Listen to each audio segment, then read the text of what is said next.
PNP, naka-full alert na para sa 3-day rally simula ngayong araw. Naka-full alert na ang Philippine National Police bilang paghahanda sa 3 araw na rally simula ngayong araw ng Linggo. Ayon sa PNP, epektibo nitong hapon ng Biyernes, pinakilos na ang mga kapulisan sa buong bansa, para tiyakin ang kahandaan.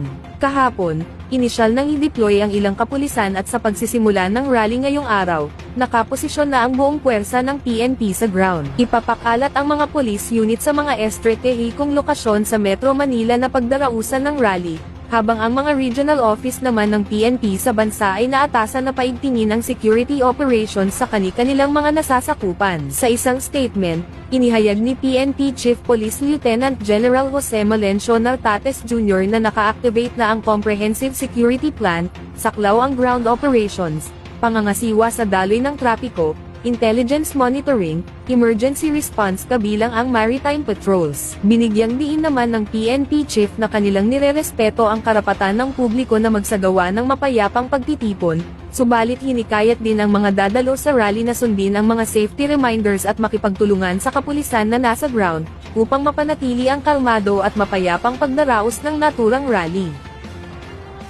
Samantala, ilang pangunahing kalsada sa Maynila, magsasara kaugnay ng pagsisimula ng 3 araw na INC rally.